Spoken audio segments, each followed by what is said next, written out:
경제와 투자를 보는 깊이 있는 시선 딥사이트 시간입니다. 1월장이 얘기하지 않아도 될 만큼 굉장히 생각보다 뜨거웠습니다. 이 흐름이 2월에도 단기적으로 이어질까? 조금 더 길게 보면 올해 전체적인 시장에 대한 전망을 조금 수정해야 되는가, 점검해야 되는가 고민들이 있는데요. 오늘 KB증권 김상훈 리서치 센터장님 모시고 말씀 나누겠습니다. 어서 오십시오. 네, 안녕하십니까? 예. 일단 거시 환경부터 좀 보면요. 예. FOMC가 이제 막 지나갔는데요. 그 시장에서는 굉장히 긍정적으로 해석을 이후에도 하는 것 같습니다. 저도 보기에는 상당히 파월은 자기 갈 길을 가면서 얘기한 거 아닌가 싶었는데 시장에서는 이후에도 굉장히 긍정적으로 해석을 하면서 주가도 오르고 있는데요. 어떻게 이해해야 될까요? 예, 말씀하신 것처럼 이제 항상 시장의 기대가 얼마나 그전에 어떻게 형성되어 있고 그런 부분하고 실제 경제 지표라든지 이제 정책이 발표됐을 때 그 차이가 가격들에 이제 반영되는 부분이 있는 것 같고요. 이번 FOMC 전에 시장에 그럼 기대가 어떻게 형성되어 있었냐면은 25bp로 금리 인상 폭을 이제 줄이는 것, 그러니까 베이비 스텝으로 다시 돌아가는 것은 대부분 다 예상들을 이제 하셨고요.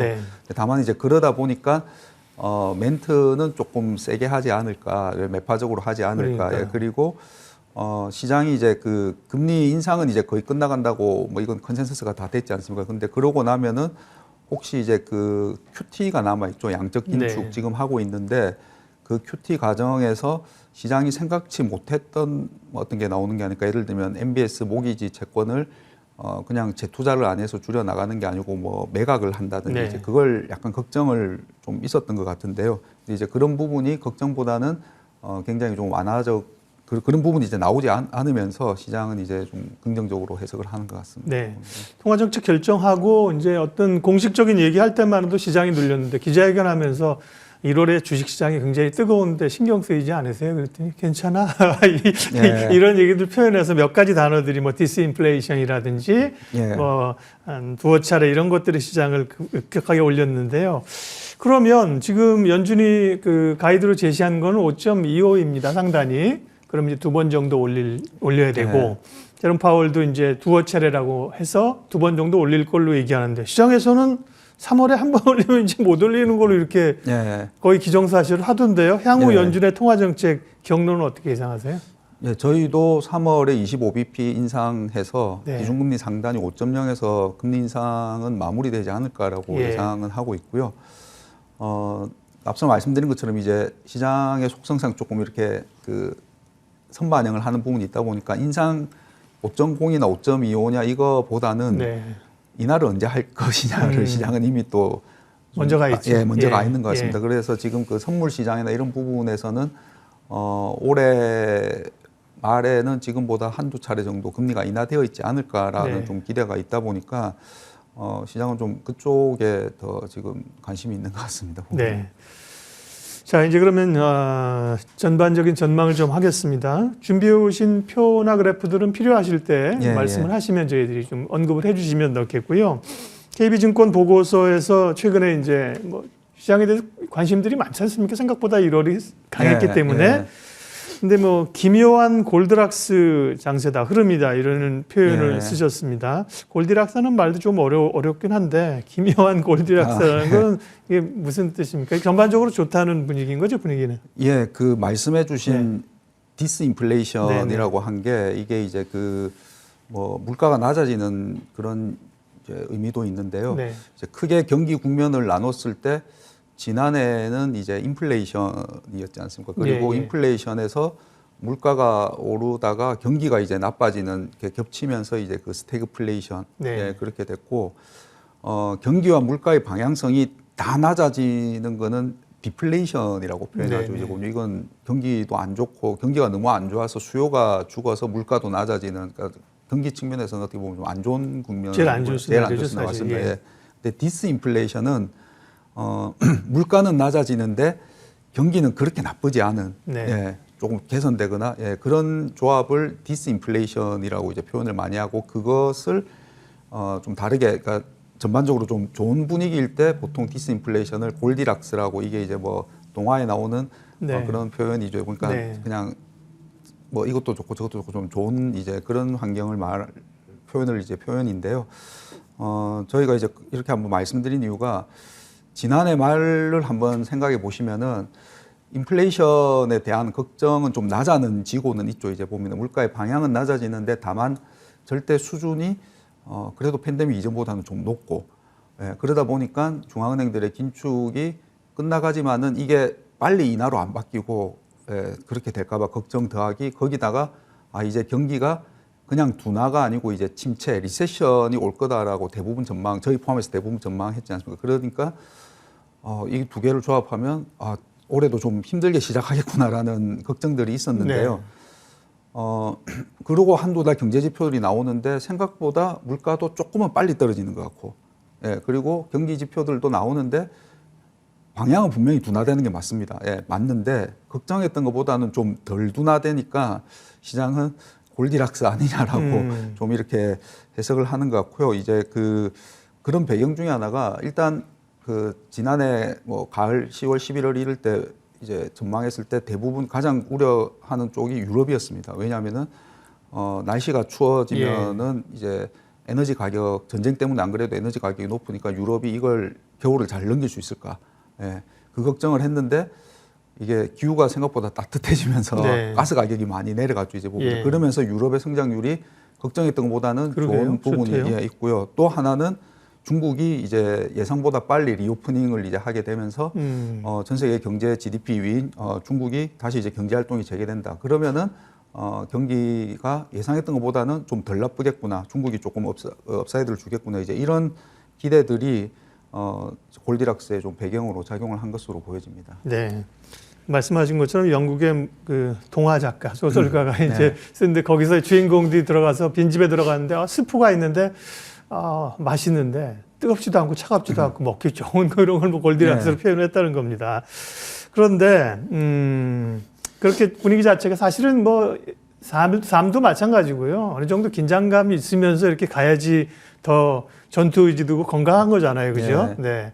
그런 점에서 이제 나쁘지 않다는 건데 다만 유가 부분이 차트 준비하신 것을 보신다 그랬는데 지금 이제 보면 작년에 상품 쪽에서 에너지 가격가 워낙 오르면서 금리를 물가를 올리고 금리를 올렸는데 지금 안정이 됐는데요.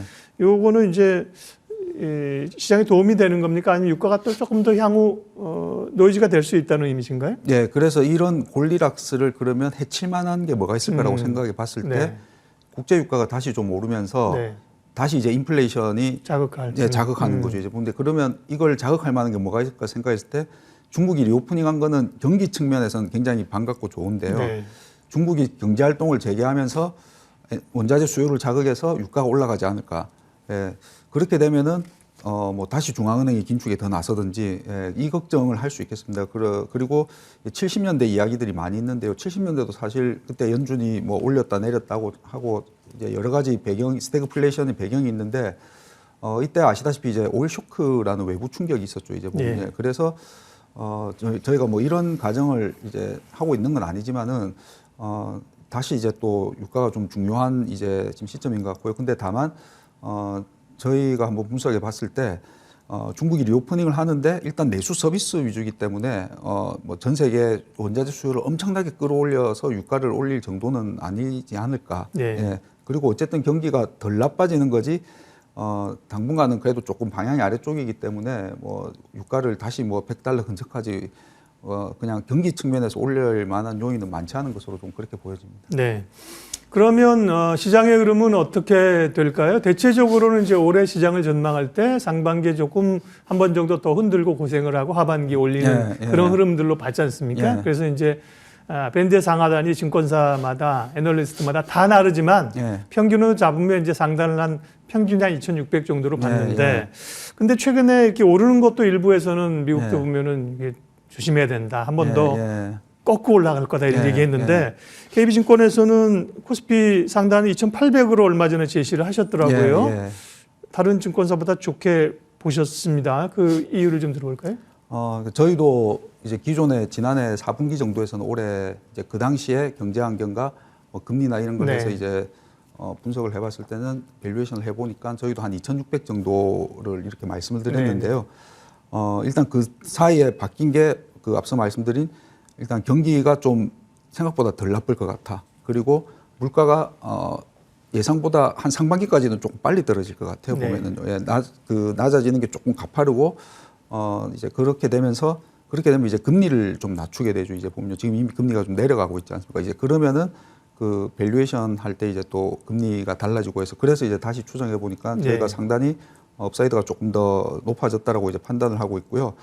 업사이드도 업사이드지만은 이렇게 이제 그 앞서 말씀드린 지난해 12월에 걱정했던 게 올해 뭐 겨울에 유럽이 뭐 힘들고 중국의 이제 리오프닝은 그때만 하더라도 뭐 기대가 네. 안 되고 계속 그렇죠. 중국이 뭐 올해 3월 양해전까지 저렇게 계속 막는 거 아니냐 이런 네. 했는데 그런 부분들이 사라지면서 하방이 저희는 좀 단단해졌다라고 이제 판단을 하고 있습니다. 보면은 예, 네. 그래서 상하방이 같이 좀 올라가는 그렇게 예상을 하고 있습니다. 네. 그러니까 이제 코스피 2,800까지 보신 것들은 기본적으로는 어쨌든 간에 추정이라고 하는 게 실적을 네. 미래의 실적들을 추정하는 건데 이익이 막 늘어난다기보다는 금리가 떨어지면서 이제 할인율을 조정하고 맞습니다. 이러다 네, 보니까 네, 이제 밸류가 좀 올라갔다는 거죠. 예, 그리고 네.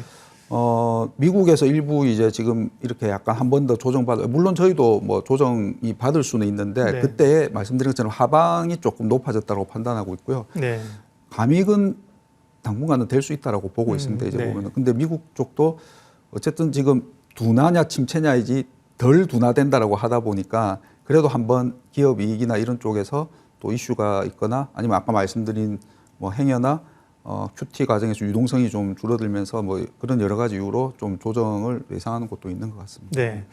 그러면 이제 올해 시장을 볼 때 1월이 뜨거웠는데 남은 시장에서 핵심적인 키워드 투자자들이 생각해야 될 단어는 뭘까요? 작년에는 뭐 기승전 물가 아니었습니까? 사실 네, 네. 그것 때문에 금리를 연준도 매우 급하게 올린 건데요. 네. 2023년에 아직 많이 남았으니까 핵심 키워드는 어떤 겁니까?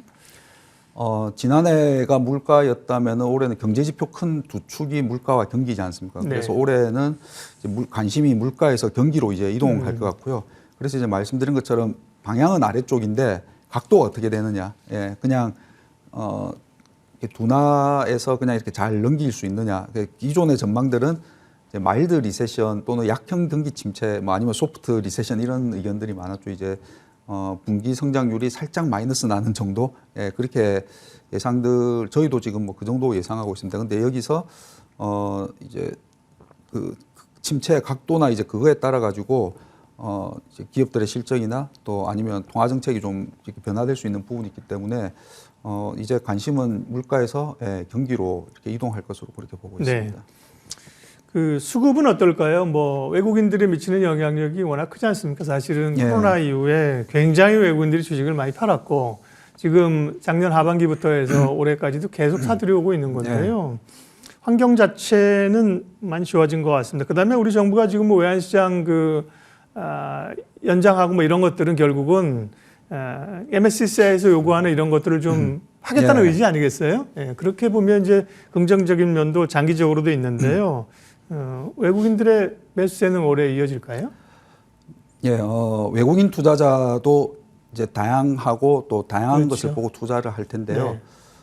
지난해는 소위 이제 킹달러라고 해서 예. 달러만 강했지 않습니까? 이제 보면. 예, 그러다 보니까 달러 외에 이제 통화 자산들이 다 좀 힘든 이제 더 힘든 시장이 있었는데 지난해 말부터 이제 달러가 좀 이렇게 둔화되고 그리고 이제 그런 부분들이 더 좀 둔화될 만한 요인들이 좀 더 생기는 것 같습니다. 이제 부분에. 그래서 그냥 외국인 투자자 중에서 이렇게 뭐 여러 가지를 보겠지만은 그냥 달러가 강하냐 안 강하냐를 보고 달러가 안 강하고 이제 달러 외 통화가 강해질 것 같을 때는 이제 그쪽에 그냥 이제 투자를 늘리는 투자자들이 있죠. 이제 보면 그러면은 한국에 달러 외 통화를 뭐 이만큼 사자. 근데 거기서 한국 원화를 얼만큼 사자라고 하면은 한국의 코스피와 한국의 채권을 이제 투자하는 이제 자산 배분 측면이죠. 이제 그런 투자가 저희는 좀 최근에도 있고 올해 좀 있지 않을까라고 예상하고 있고요. MSCI 말씀해 주셨고 채권 쪽에서도 WGBI라고 해서 세계 채권 지수에 이렇게 편입을 올해 추진을 하고 있습니다. 한국 네. 채권을 이제 그렇게 되면 또 이제 달러가 유입되면서 좀 강해질 수 있는 그래서 이제 원 달러 장기 평균이 1,100원 후반대인데요. 지금 이제 그거에 가장 이제 조금 어려운 게 우리 무역 수지가 좀 적자가 나는 부분이 부담인데 그런 부분이 좀 해소가 되고 하면은 저희는 달러원은 좀 더 하향될 수 있지 않을까라고 예상을 하고 있습니다. 네, 평균적으로 환율도 지금은 1,226원이네요. 이 수준보에서 위로 올라갈 것보다는 사실은 과했죠. 우리가 1,450원 가는 거 사실 과한 거 아닙니까? 네, 말씀하신 것처럼 1,100원대 후반, 뭐 강하면 중반 이 정도. 지금보다도 평균적으로는 조금 더 아래쪽으로 앞에를 한 1,100 후반대로 갈 수 있게 보시는 거군요. 예, 뭐 그러니까 말씀하신 것처럼 우리 장기 평균을 지난해는 달러가 강하고 우리 수출이 약하면서 좀 많이 벗어났다가 네. 이제는 다시 좀 수렴해 가지 않을까. 예, 네. 하반기 갈수록 그렇게 생각하고 있습니다. 그러니까요. 우리가 이제 그 감정적으로 시장이 움직이고 가격이 움직일 때 이성적으로 볼 수 있어야 됩니다. 그때 2,000원 간다고 뉴스도 자막에 본 것 같아요. 그죠? 예. 2,000원 막 갈 것 같지만요. 평균적으로 그러니까 우리가 이 시장에 있는 이성을 가진 분들의 시각을 들어야 됩니다. 과하다. 그죠? 단기적으로 1,450원보다 더 갈 수도 있지만 1,500원 갈 수도 있지만 과하다. 그렇게 했는데 지금 정상으로 회귀하는 겁니다. 예. KB증권 김상훈 리서치 센터장님 만나고 있는데요. 자, 그러면 이제 파트 2에서는 그럼 이제 우리 어떻게 해야지? 자산을 어떻게 배분하고 어떻게 무엇에 투자할 것인가를 좀 얘기를 하겠습니다. 작년까지는 뭐 위험 자산들이 워낙 위축되어 있었는데 올해 시장 보면 전체 그 자산군 가운데서는 어떤 그 변화들이 좀 생각되고 어떤 자산이 제일 좋을까요? 저희가 이제 그 자산 배분 차원에서 이제 그 자산군 선호도를 이렇게 자료를 통해서 말씀드리고 있는데요. 네.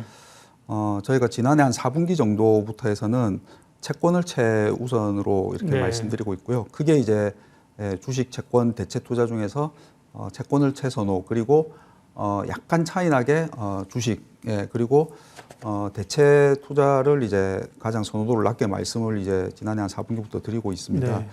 지난해 금융시장의 가장 큰 특징이 주식과 채권이 동시에 부진했던 거죠. 그렇죠. 이제 보면. 예, 그래서 굉장히 보기 드문 네, 사실 이게 1970년대 아까 말씀드린 스태그플레이션 이후에 거의 사실 지금 현재 계시는 시장 참가자분들 중에서는 경험해 본 분들이 거의 없으시죠. 이제 보면요. 예. 그래서 이게 그 굉장히 힘들었고 왜냐하면 배분한다는 이유가 주식이 조금 안 좋을 때는 채권에서 상대성이 있기 때문에 하는 건데. 맞습니다. 피해 그렇죠. 있고 반대인데 두 개가 다 같이 동시에 마이너스 수익을 기록하니까 피해갈 데가 없게 된 거죠. 올해는 그럼 채권과 주식이 작년이랑 반대로 이렇게 같이 오르는 이런 국면으로 봐야겠네요. 맞습니다. 좀 그렇게 저희가 예상하고 있고 예. 그 중에 이제 채권을 저희가 조금 먼저 말씀드렸는데요. 이제 그게 왜냐하면은 그래도 이제 물가가 조금 정점을 형성하고 경기도 좀 이렇게 방향이 아래쪽이니까 그 두 개는 금리가 내려가게 하는 요인이죠. 그래서 저희가 채권을 최선으로 말씀드렸고 채권 금리가 내려가면은 그 주식을 결정하는 주가를 결정하는 게 여러 가지 있지만은 지난해 주가가 부진했던 배경 중에 하나는 금리가 올라가서 아까 말씀하신 것처럼 할인율이 너무 빨리 올라서 된 부분이 있지 않습니까? 그 부담이 줄면서 주가도 이제 같이 좀 반등할 걸로 봤고요. 근데 주가가 거기서 더 많이 오르려면은 경기라는 측면이 좀 좋아지면서 이제 실적이나 이런 부분들이 좋아져야 되는데 근데 그게 이제 앞서 처음 말씀드린 것처럼 저희가 한 2분기쯤에 실제 경기가 저점이고 그러면은 선행들 하는 이제 지표들은 그보다 조금 빨리 저점이지 않을까 했는데 그게 생각보다 덜 골디락스 기대가 생기면서 좀 당겨지고 있는 지금 그런 상황으로 좀 판단을 하고 있습니다. 그리고 지난해 이제 제일 성과가 좋았던 게 원자재랑 달러 사실 거의 그 두 개만 플러스고 나머지 다 마이너스였잖아요. 그런데 그 두 개는 저희는 올해는 상대적으로 좀 부진하지 않을까. 그런 게 저기 말씀하신 이제 우선순위 이제 조금 밀리는 대체 투자에 이제 그런 것들이 들어가는 거죠. 맞습니다. 상품이라든지 원자재나 채권과 주식. 그리고 채권 쪽 비중을 조금 더 실어도 되겠다. 워낙 뭐 자산 금융시장이나 이런 쪽에 오래 해오셨기 때문에요. 다만 이제 주식만 주로 하시는 분들 입장에서는 보면 뭐 나쁘지 않다, 그죠? 그리고 저희가 다른 그림 하나 추가로 조금 주식 가격, 그 채권 가격 같이 이제 추이를 한번 이렇게 보여주시면은요. 지금 말씀하신 것처럼 이제 주식 투자를 주로 하시는 분들은 예를 들면 1월에 코스피가 뭐 이렇게 많이 오르고 특히 개별 종목은 뭐 더 오른 종목도 있겠죠. 그렇게 이제 그 투자자 이제 본인이 투자를 그렇게 이제 그쪽에 이제 집중하시는 분들은 좀 생각할 수 있는데 채권이 금리가 내려가면 반대로 가격이 오르는데 그렇다고 채권 가격이 뭐 주식이 10몇 % 오르는 것처럼 채권 가격이 그렇게는 안 오르죠. 근데 이제 저희가 이 지금 말씀드리는 내용은 그 자산 배분 측면에서 지금 이 그림은 이제 지난해 초를 전 세계 그 주식 가격 노란색과 채권 가격을 파란색 선으로 했을 때 네. 보시면은 주식 가격은 이렇게 낙폭이 클 때 변동성이 좀 크죠 보면. 근데 채권 가격은 조금 덜 떨어지고, 네. 예, 그리고 지금은 비슷한 수준에 이렇게 와 있고 이제 하다 보니까는 변동성 대비 수익이나 이런 걸 감안했을 때 채권을 조금 네. 조금 더 선호로 말씀드리는 겁니다. 예, 그러니까 자산 배분하는 거죠, 그죠? 예, 한 맞습니다. 자산만 해가지고 한 예. 기업만 해가지고 거기서 뭐 쫙 끌고 가면 뭐 포트폴리오 가져갈 필요가 없죠, 그죠? 예. 네. 그래서 또 최근에 그래서 이제 뭐 개인 투자자분들도 채권에 관심이 많아지고 네. 투자도 많이 하시는 것 같습니다. 네. 그러면 그 유망하게 뭘 긍정적으로 이제 시각을 좀 더 전보다도 시기도 조금 앞당기고 긍정적으로 본다고 하면 주식으로만 봤을 때는 어떤 섹터가 유망할까요? 단기적으로는 뭐 미국의 뭐 기술주가 막 오르면서 그죠? 예. 빅테크들이 오르면서 다시 성장주의 귀환? 예. 그러기에는 사실 또 좀 고민들이 좀 있고요. 그죠? 맞습니다. 어떤 네네. 섹터나 업종을 좋게 보세요? 이제 빅테크 말씀하신 성장주가 오르는 여러 가지 이유가 있겠지만 주 배경은 일단 금리가 내려와서 그렇죠. 예. 작년에 성장주가 고생을 했던 게 금리가 올랐을 때 이제 반대가 상황이 좀 되면서 그 부분이 있는 것 같고요. 저희는 지난해 이제 뭐 4분기에서 연말 가면서 일단 글로벌리는 이제 반도체를 조금 좀 업종으로 말씀드렸고요. 그 다음에 배터리 관련, 예. 그리고 국내 같은 경우는 특히 이제 이제 정부의 정책과 관련된 중우상대 시크리컬 산업이라고 네. 하죠. 뭐 소재 산업재 이런 부분도 저희는 조금 기회가 있지 않을까 그렇게 판단을 하고 있습니다. 예.